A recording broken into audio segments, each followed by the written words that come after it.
Final Fantasy. I started with the first, but my final fantasy was 10. Though I dabbled a bit with 10-2, and that was a major mistake. The Final Fantasy series is the only one that could have a chance of knocking Suikoden out of the top favorite game franchise spot.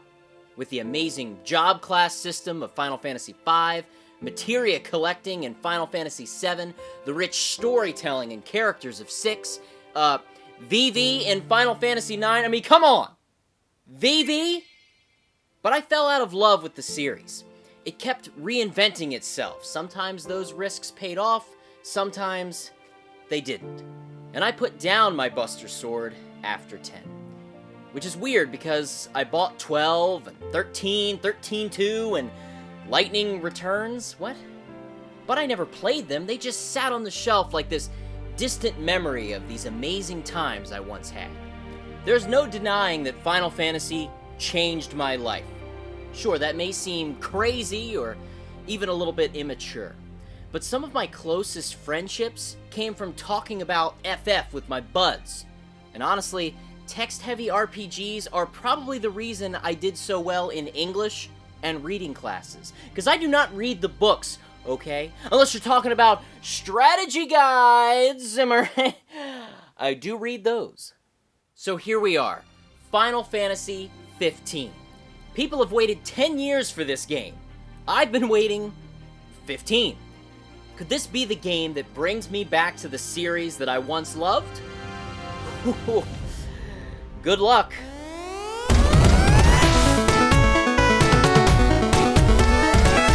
I prepared myself for the journey ahead and slid that disc into my black parallelogram.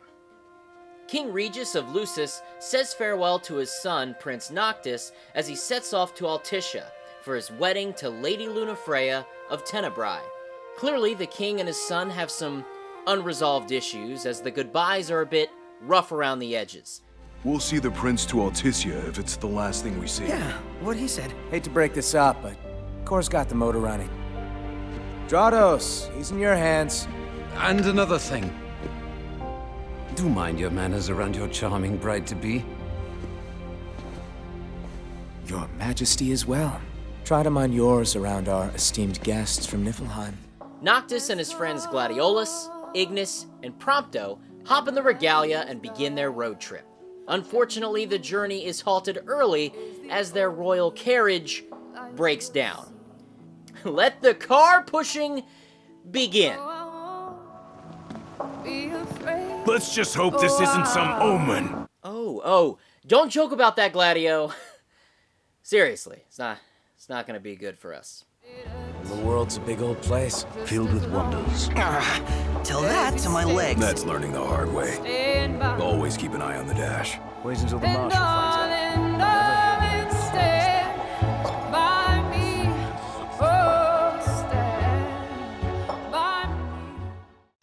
Eventually, you'll reach Hammerhead, a nearby outpost with a garage where you can get the Regalia repaired. Here you'll meet Cid. Get it? Cid. There's always a Cid in Final Fantasy, right? He takes a look at your car and hands over the reins to his granddaughter, Cindy. Or Sydney in the Japanese version. Get it again? Female Cid, Sydney, right? Right? Yep, there she is.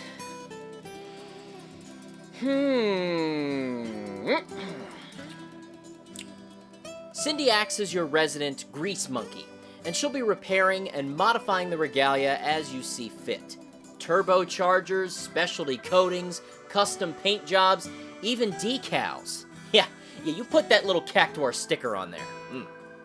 Once things get settled, you can go on some hunts and head out on some fetch quests until you're ready to progress the story.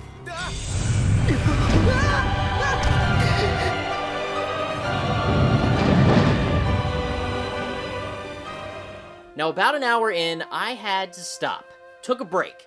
I didn't really feel like I knew what was going on. I mean, I get it. I'm on this road trip to get married to this Luna chickadoo, but what is this, an arranged marriage? Why didn't she just come to the crown city of Insomnia and meet you there, with your dad, the king? I was kind of off-put by this odd start to the game, so I did what I should have done and watched Kingsglaive, the companion movie of Final Fantasy XV, which takes place right after Noctis and his buddies leave the city.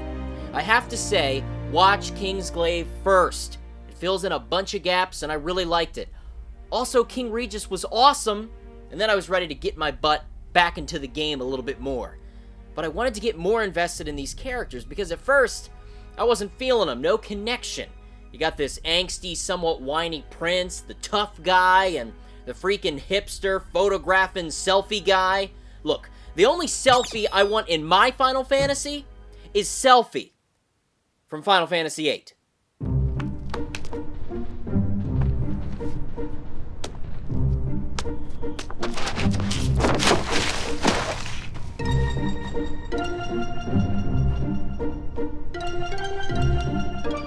Luckily, the 5-episode animation Brotherhood gives some backstory on the relationships these characters have. Prompto attended school with Noct and used to be a pretty big boy. Gladio served as the king's shield and was Noct's combat trainer. Gladio saw Noct as some spoiled little brat, but eventually he learned that he has the heart of a hero. Then we have Ignis, who reminds me a lot of Gremio from Suikoden, and he sort of becomes Noct's caretaker in many ways. Now Ignis, whew, that's my boy. I love that guy. Even celebrated his birthday on February 7th. Happy birthday, dear Ignis. Happy birthday to you. Yeah, I didn't want to cut the eyes out for obvious reasons. Here's a little suggestion. Why couldn't these experiences be in the game? It would have kept everything in one place, a unified experience for Final Fantasy XV. Either way, now that I'm a little more invested in the story, let's see what we've got. Final Fantasy XV is an action RPG with an open world. Look, already not off to a good start. I like turn-based battles, and hey, why not just give me a freaking world map with towns and locations so I don't need to walk actual miles to reach a dungeon? Luckily, there are some time-saving workarounds I used to avoid the lengthy walks and drives to map locations that were miles away.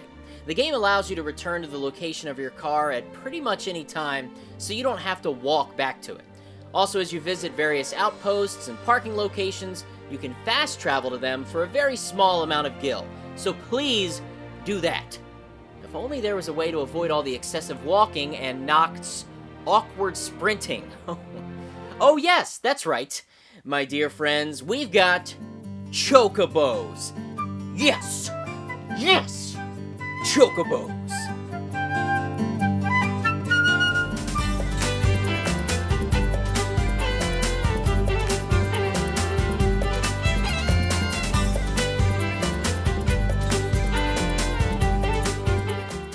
Unfortunately, as things progress, your mission changes quite a bit. While preparing for your boat ride to Altissia, you receive word that Insomnia has been taken over by the Empire of Niflheim. Niflheim had control of nearly every region, aside from territories that were protected by the Kingdom of Lucis. A peace treaty signing was planned to take place in Insomnia, the Lucian capital city. However, it was all a ruse to infiltrate Insomnia and steal the Crown City's crystal that maintains the wall that protects the Kingdom of Lucis. King Regis did his best to defend Insomnia and the crystal, but was killed in the attack. Noctis and his friends are devastated by this news, and Noctis must fulfill his duty as the chosen king by collecting the royal arms of his forebears, gaining favor with the powerful astral deities of the world,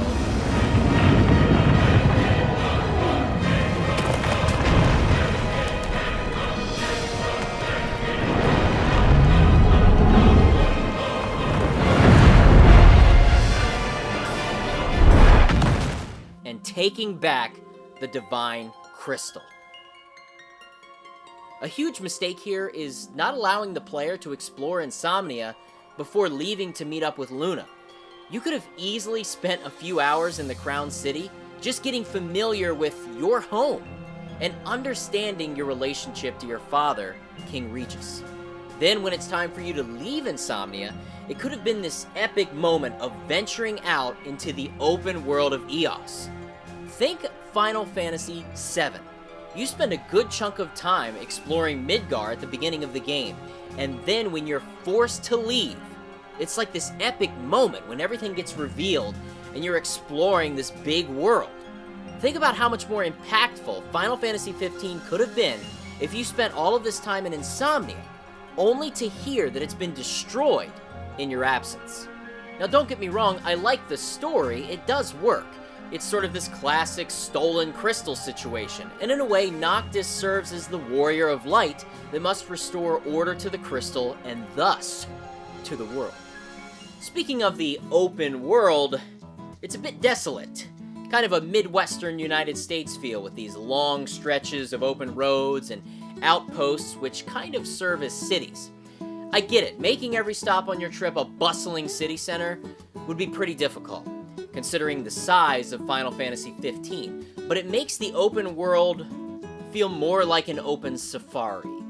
You'll be doing a lot of hunting. There are some exceptions to this, of course. Lestalem feels lively and has a lot of areas to explore. And once you do make it to Altissia, you will get lost. Guaranteed. I had some troubles getting my directional sense in order. There's just so much to freaking explore.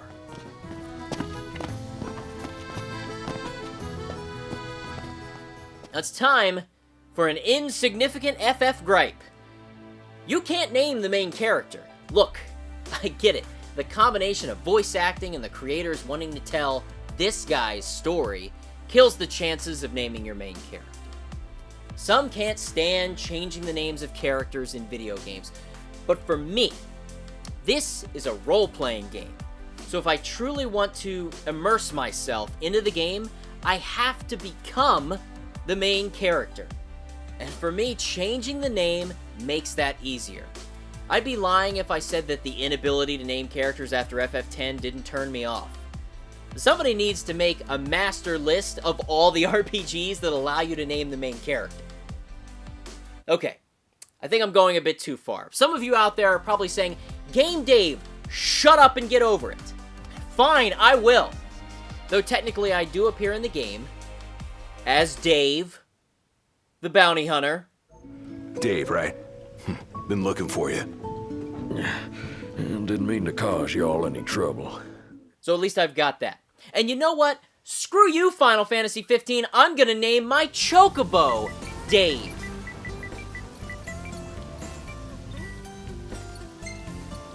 And I'm gonna make him green. And now I'm being ridden.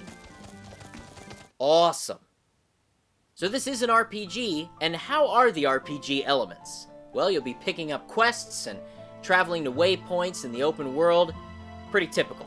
You can talk to non-player characters, visit towns and shops, search for hidden items. No chests in this world, though.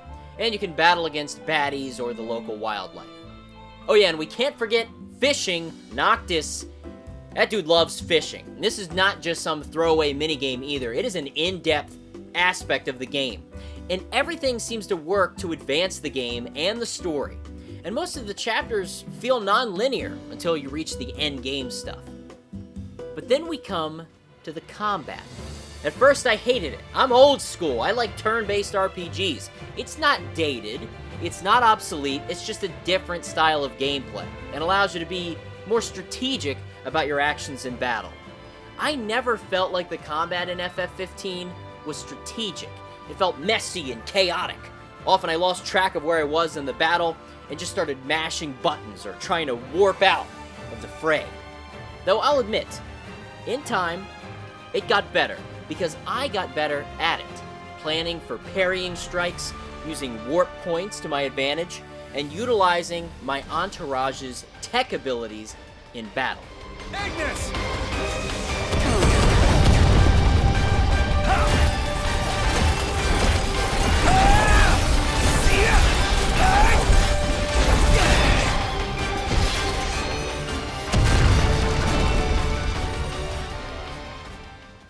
The motions of combat became smoother and the actions on screen started to match what I was trying to do. Still, it's far from perfect, and there are moments where I just went back to mashing circle and constantly warp striking myself into stasis. I was out of MP. No wonder I always fail on my finesse score. As your health takes a hit, you might need to use some consumable items to heal up. That's expected. Well, be careful, because restorative items don't work quite the same way they used to. Half the time, I couldn't figure out why potions weren't working. Well, apparently, normal potions are used to restore your health to its current maximum. See, as you battle, your HP takes a permanent hit, and over time, you can't restore it past this level, unless you use your precious elixirs. Now, this threw me off for a while. I guess the idea is you should be resting at camps or lodgings to fully restore yourself. If you're trying to go days without sleep, you'll be penalized for it. I just wish it had been more clear to me.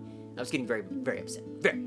Now, in the beginning of the game, you're going to want to rest at night because hellish demons like iron giants appear in the darkness. And until you're really beefed, it's best to just get some rest and let your boy Ignis feed you some tasty cup noodles. Now, already you may have noticed a distinct lack of something in this video. You know what it is? Let's see. What aspect of combat would any self-respecting Final Fantasy game have?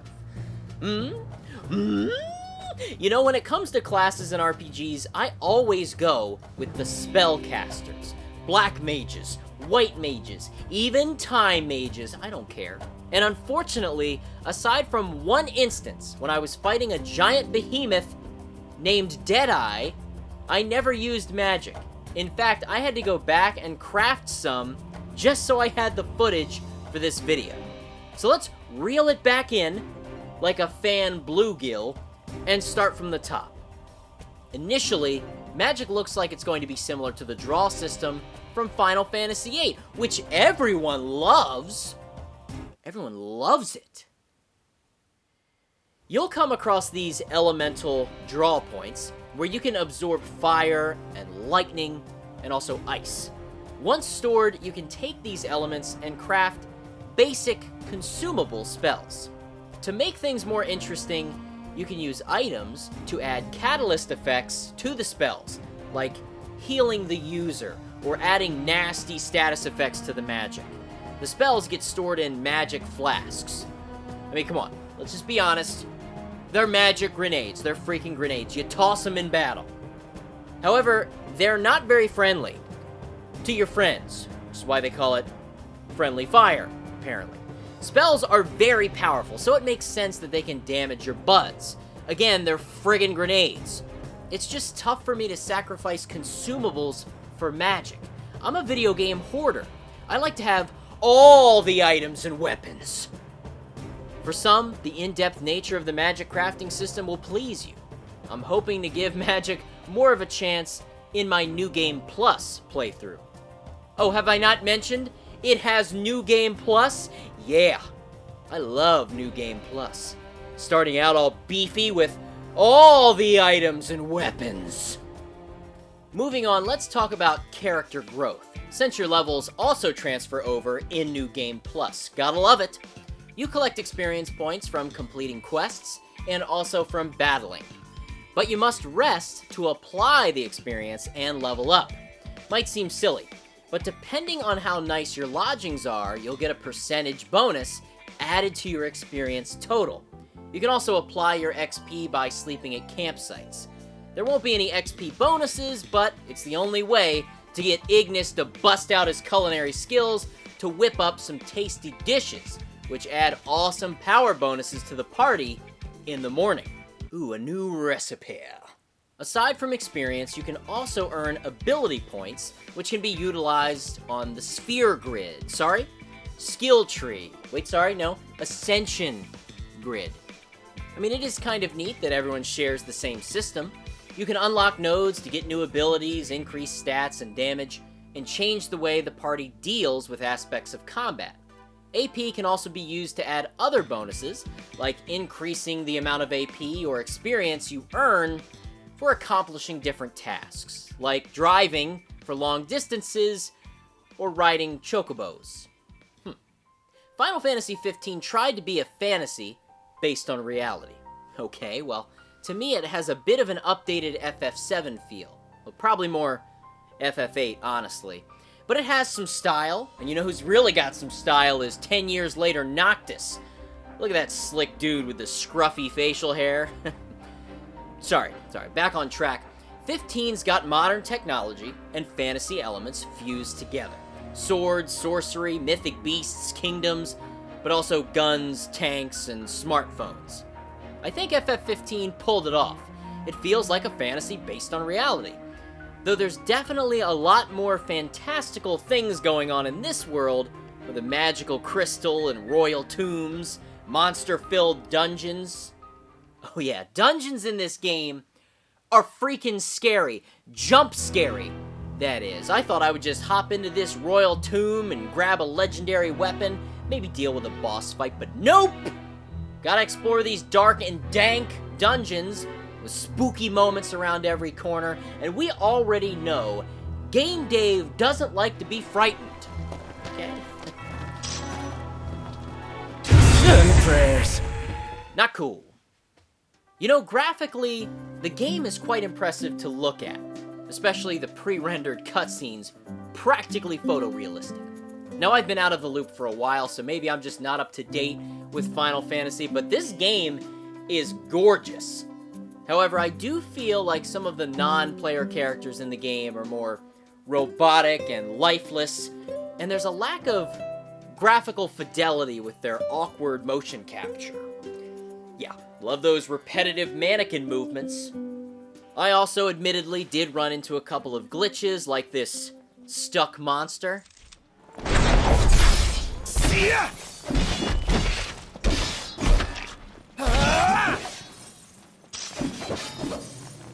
Hey buddy, you just hanging out here? Just hanging out? Huh. I also had the camera controls die on me in a dungeon where I needed it to see the path ahead and continue on.